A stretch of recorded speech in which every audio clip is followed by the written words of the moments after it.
नमस्कार। अपने आज के वीडियो में हम पढ़ेंगे प्रदोष व्रत कथा।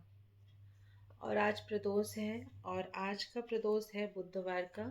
तो अपने आज के वीडियो में हम बुध प्रदोष व्रत कथा पढ़ेंगे। श्री गणेशाय नमः।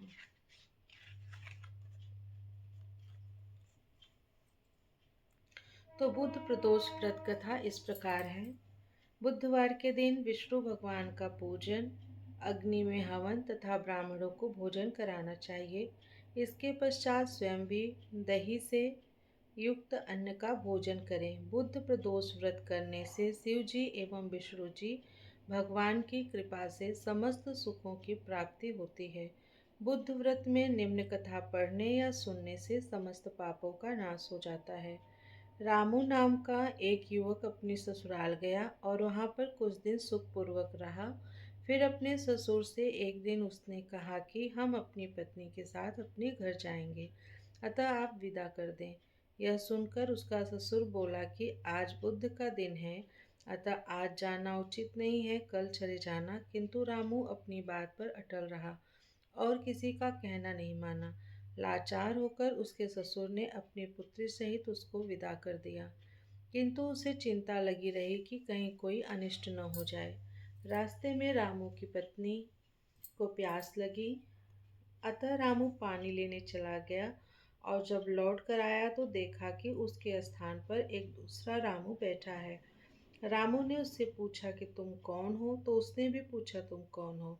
जिस प्रकार रामू पूछता था उसी प्रकार वह भी पूछता था। दोनों का रूप एक तरह का था, किसी प्रकार अंतर न था। अतः उसकी पत्नी भी अपने वास्तविक पति को पहचानने में असमर्थ थी। कुछ समय बाद वे दोनों आपस में लड़ने लगे।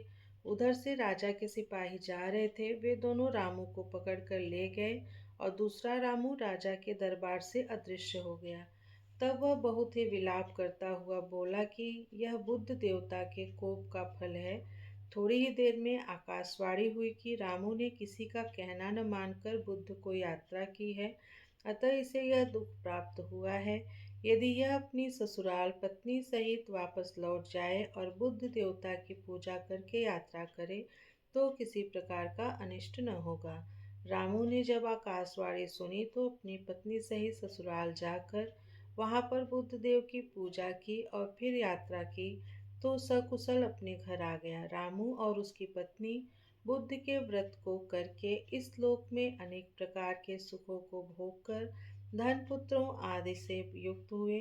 अतः बुद्ध के दिन यात्रा वर्जित है, किंतु बुद्ध देवता की पूजा करने के बाद यात्रा करने में कोई दोष नहीं होता और अनिष्ट का भय नहीं रहता। जिस प्रकार रामू ने धन धान्य पुत्रादि को प्राप्त करके अनेक सुखों को भोगा और अंत में मुक्ति पाई, उसी प्रकार बुद्ध व्रत करने वाले को धन्य धान्य पुत्र पौत्रों की प्राप्ति होती है और सब कष्ट दूर होकर संपूर्ण मनोरथ पूर्ण होते हैं।